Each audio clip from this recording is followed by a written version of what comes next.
السلام علیکم ورحمۃ اللہ وبرکاتہ۔ الحمد للہ والصلاة والسلام علی رسول اللہ، اشہد ان لا الہ الا اللہ واشہد ان محمدا عبدہ ورسولہ۔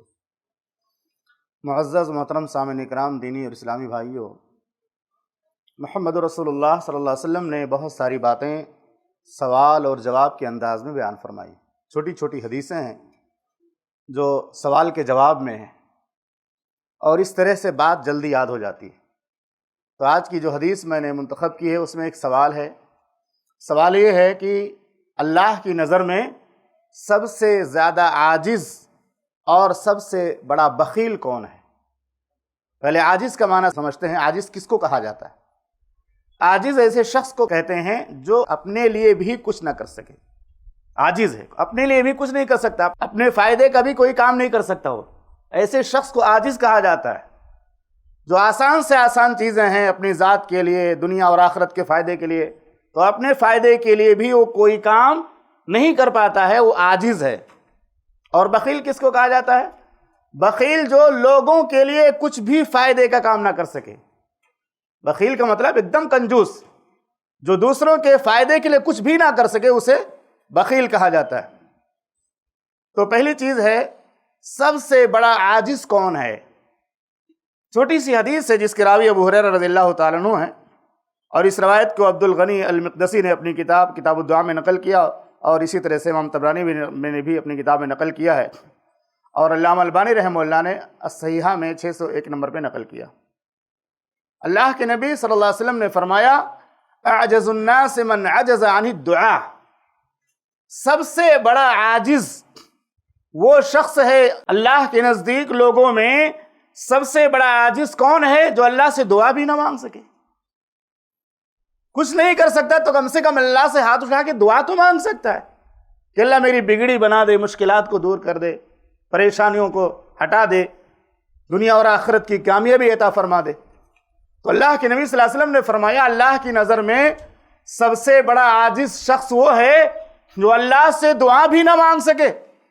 اللہ کی ذات تو ایسی ہے کہ اللہ رب العالمین ایسے بندوں سے ناراض ہو جاتا ہے جو اللہ سے دعا نہیں مانگتے۔ اللہ کے نبی صلی اللہ علیہ وسلم نے فرمایا، من لم یسأل اللہ یغضب علیہ، جو اللہ سے نہیں مانگتا اللہ اس سے ناراض ہوتا ہے۔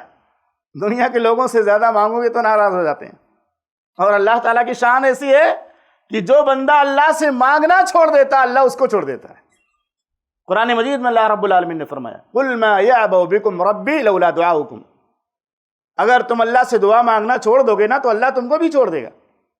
جتنی پیاری بات اللہ کے نبی صلی اللہ علیہ وسلم نے بیان فرمائی، سب سے بڑا عاجز شخص وہ ہے جو اللہ سے اپنے لیے اور دنیا اور آخرت کے لیے دعا بھی نہ مانگ سکے۔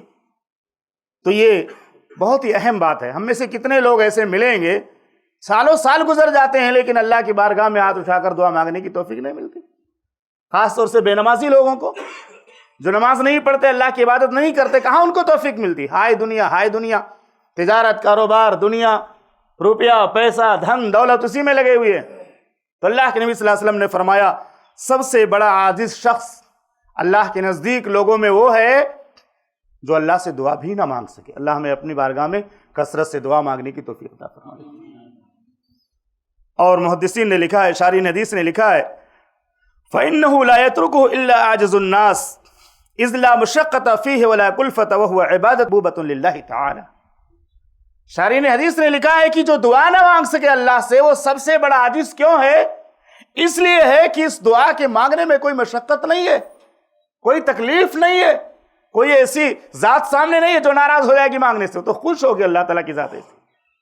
یا تو اللہ تعالیٰ وہ چیز دے دے گا جو آپ مانگتے ہو، یا اس کے ذریعہ کوئی پریشانی دور کرے گا، یا اس کو آخرت کے لیے ذخیرہ بنا دے گا۔ آپ کی دعا آئے گا نہیں جائے گی اگر آپ حلال کھاتے ہیں اور اللہ کی عبادت کرتے ہیں تو اخلاص کے ساتھ دعا کرتے ہیں۔ اور اسی طرح سے اللہ تعالیٰ کی یہ محبوب ترین عبادت ہے۔ اللہ نے فرمایا، ادعونی استجیب لکم، مجھ سے مانگو میں تمہاری دعاؤں کو سنوں گا۔ جو میری عبادتوں سے اعراض کریں گے، ان الذین یستکبرون عن عبادتی سیدخلون جہنم داخرین، سیدخلون جہنم داخرین، اور رسوا ہو کر جہنم میں داخل کیے جائیں گے۔ اللہ سے نہ مانگنا یہ بھی بہت بڑا عیب ہے، اور یہ بھی اللہ کی رحمت سے دوری ہے۔ اللہ ہمیں اپنی بارگاہ میں کثرت سے دعا مانگنے کی توفیق عطا فرمائے۔ اور دوسری چیز اللہ کے نبی صلی اللہ علیہ وسلم نے جو بیان فرمائی وہ ہے، وَأَبْخَلُ النَّاسِ مَنْ بَخِلَ بِالسَّلَامِ، لوگوں میں سب سے بخیل کون ہے؟ جو لوگوں کے لیے کچھ نہیں کر سکتا، کم سے کم السلام علیکم ورحمۃ اللہ وبرکاتہ کہہ کے دعا تو دے سکتا ہے۔ یہ کلمات کہے گا تو اس کو 30 نیکیاں ملیں گی، سامنے والے کو سلامتی کی دعا بھی مل جائے گی، سامنے والا ہو سکتا ہے آپ کا محبوب بھی بن جائے، کیونکہ سلام سے محبت پیدا ہوتی ہے۔ السلام علیکم ورحمۃ اللہ وبرکاتہ، یہ 3 کلمات ہیں، اور اللہ کے نبی صلی اللہ علیہ وسلم نے تینوں پر 10 نیکیاں بیان فرمائی۔ السلام علیکم ورحمۃ اللہ وبرکاتہ، تینوں کلمات پر 10 نیکیاں۔ آپ نے کسی کو کہہ دیا السلام علیکم ورحمۃ اللہ وبرکاتہ، آپ کو 30 نیکیاں مل گئیں، سامنے والے کو سلامتی کی دعا بھی مل گئی۔ ایک مسلمان کا حق بھی ہے جب مسلمان سے ملاقات ہو، مسلمان بھائی سے، تو اس کو سلام کیا جائے۔ تو شارحین حدیث نے لکھا ہے کہ یہ جو سلام کا معاملہ ہے یہ بھی بڑا عجیب ہے، کیونکہ سلام کرنے میں بھی کوئی مشقت نہیں ہے، سلام کرنے میں کوئی پیسہ تو آپ کا خرچ نہیں ہو رہا ہے، کوئی دولت خرچ نہیں ہو رہی ہے، آپ کا کچھ نقصان نہیں ہو رہا ہے، آپ اپنی زبان سے کلمات صرف نکالیں گے السلام علیکم ورحمۃ اللہ وبرکاتہ، اور اگر سلام کرنے کے ساتھ مسکراہٹ بھی چہرے پر آ جائے خندہ پیشانی کے ساتھ تو اور زیادہ اس کا ثواب بڑھ جاتا ہے۔ اللہ کے نبی صلی اللہ علیہ وسلم نے فرمایا اپنے بھائی سے مسکرا کر ملنا بھی صدقہ ہے۔ تو یہ 2 چیزیں اللہ کے نبی صلی اللہ علیہ وسلم نے بیان فرمائی ہیں کہ سب سے بڑا عاجز وہ ہے جو اللہ سے دعا بھی نہ مانگ سکے، سب سے بڑا بخیل وہ ہے جو لوگوں کو سلام بھی نہ کر سکے۔ اس سے بات بھی ثابت ہوتی ہے اس حدیث سے کہ یہاں سلام میں پہل مراد ہے، سلام میں پہل کرنا مراد ہے، ورنہ کتنے لوگ بہت گھمنڈ میں رہتے ہیں، ہم کاہے کو سلام کریں، ہم تو بہت بڑے ہیں، ہماری شان تو بڑی ہے۔ نہیں، ایسا نہیں ہونا چاہیے۔ اللہ کے نبی صلی اللہ علیہ وسلم نے فرمایا 2 مسلمان بھائی باہم ملتے ہیں تو دونوں میں سب سے زیادہ افضل وہ ہے جو سلام میں پہل کرے۔ اللہ سے دعا ہے کہ رب العالمین ہمیں عاجز اور بخیل ہونے سے بچائے، ہمیں کثرت سے اپنی بارگاہ میں تو دعا مانگنے کی توفیق عطا فرما، اور اپنے سماج اور معاشرے میں سلام کو رواج دینے کی توفیق عطا فرما۔ جس کو ہم پہچانتے اس کو بھی سلام کریں، اور جس مسلمان بھائی کو نہیں پہچانتے اس کو بھی سلام کریں۔ رب العالمین ہم سب کو ایمان کے ساتھ موت نصیب فرما، آمین۔ وصلی اللہ علیہ نبی الکریم، السلام علیکم۔